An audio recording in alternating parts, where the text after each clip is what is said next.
Running a restaurant is a difficult, demanding, and at times a cutthroat business. Developers Dapper Penguin Studios make absolutely no apologies for their newest release, Recipe for Disaster. It is a restaurant simulation management title which could qualify as being one of the most challenging management titles you will ever play.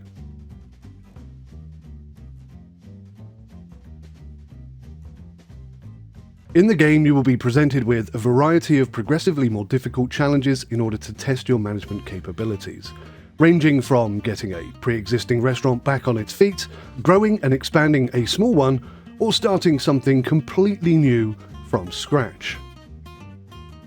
The fixtures and the fittings that you purchase are important, from the amount of fridge and storage capacity that you have available for your regular food deliveries, to the ambiance value that a certain combination of items creates, because how a restaurant looks is a key factor to increasing your overall popularity rating with your customers.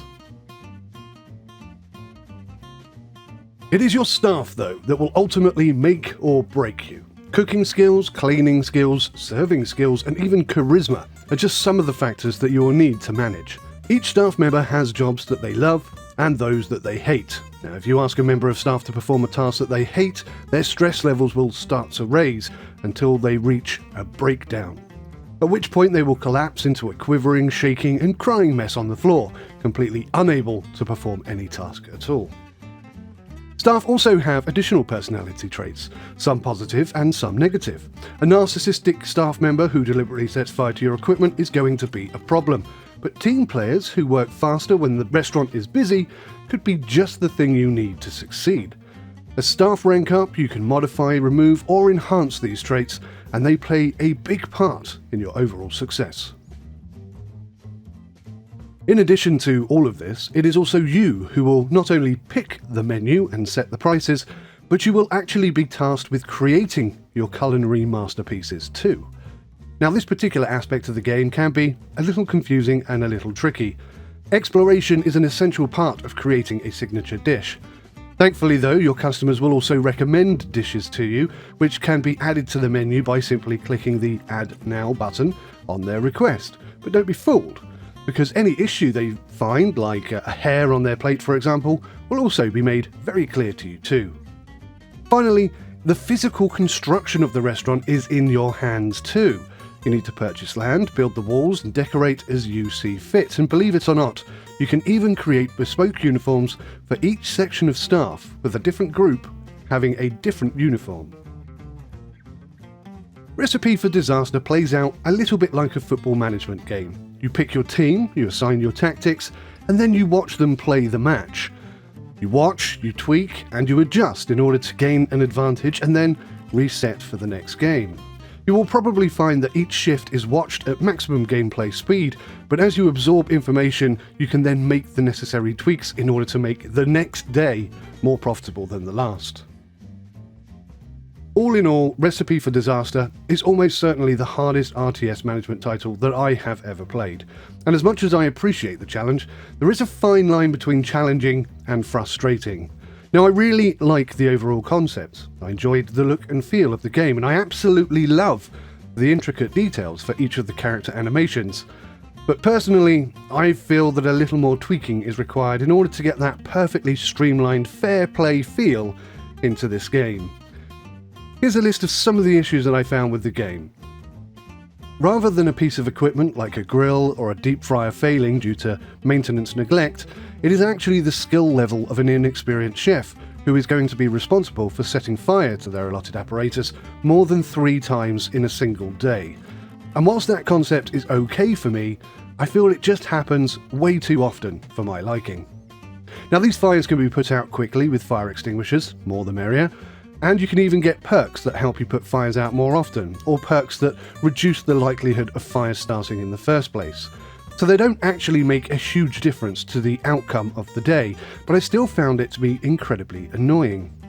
Having spoken to the devs directly about this, I think there is a good chance that we could see a maintenance character being introduced in order to lower the likelihood of such an event occurring.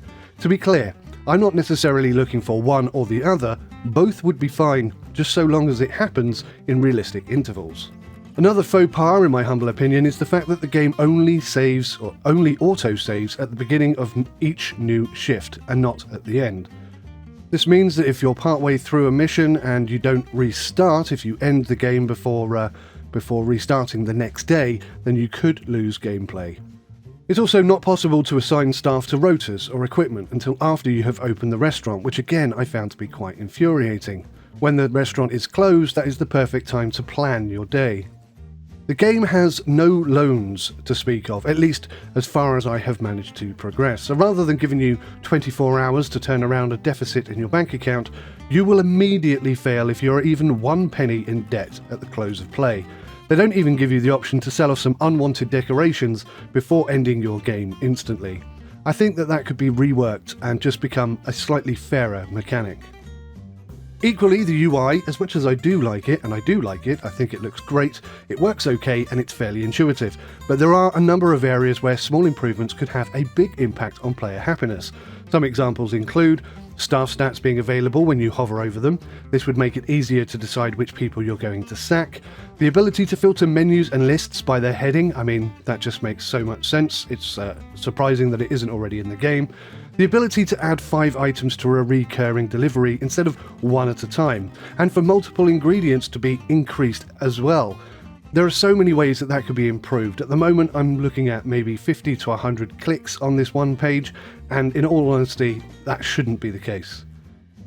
I also feel that there are many areas where the game could expand. Rubbish bins which need emptying, and the ability to train new chefs by having them shadow an experienced one, for example. The game is brilliant, and the possibilities are almost endless, so I'd love to see some expansion in regards to what you can actually do in the restaurant. More detailed information throughout would also help us to understand how, where and why your business is failing. This info is kind of available, but I feel that it's not necessarily clear enough, at least in my humble opinion, to be 100% helpful 100% of the time. Sometimes I feel like a day should go in a particular direction and it actually goes in the completely opposite direction, and I'm left scratching my head wondering what exactly I changed from yesterday to have such a drastically different day next time round. I've also had instances where media campaigns have apparently been run and that should guarantee customer footfall, but actually none arrive until maybe 12 PM or later without ever actually explaining why that is the case. And the number of customers who eat and then immediately need to go to the toilet is another pretty concerning thing to watch. I think definitely the number of customers needing the toilet needs to be looked at because I'm not sure I'd eat in a restaurant where people are going to the toilet quite as frequently as they do at the moment.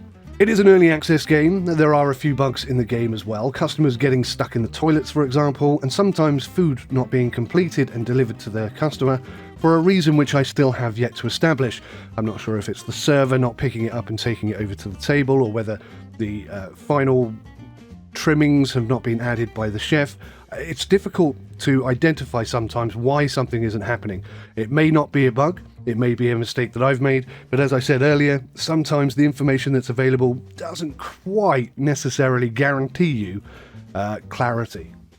Ultimately though, there are no serious stability or game-breaking issues to note. It has one time happened to me where a customer got stuck in a toilet and no other customers were coming in, and the people sat on that person's table wouldn't leave, and that happened to me one time and I had to restart the game. But on the most part, and I've played for hours and hours and hours, there really haven't been any necessarily big issues that I can talk of.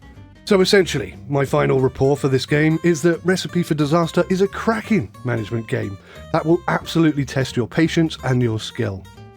It has enormous potential, and the issues that I've mentioned here today in this review amount to little more than quality of life frustrations which can be ironed out and improved just by tweaking their activators and recursive likelihood. If you like management games and you do want a real challenge, then this is definitely a title I recommend to you, and I have no reason to believe anything other than that this early access game, which is already fully playable and very enjoyable, will continue to evolve and expand into something truly excellent. You want predictions for Steam reviews? Okay, let's be optimistic. I'm going to say that this game's going to roll out with a 70% or more positive start, and it's going to rise within 6 months to be well over 80% positive reviews. This is a really good game. It's got a lot of detail in it, and I think they've really got a great package here that they can expand on, and I really hope they do. Top game. Enjoying it a lot. Thanks for watching. See you next time. Take care. Goodbye for now.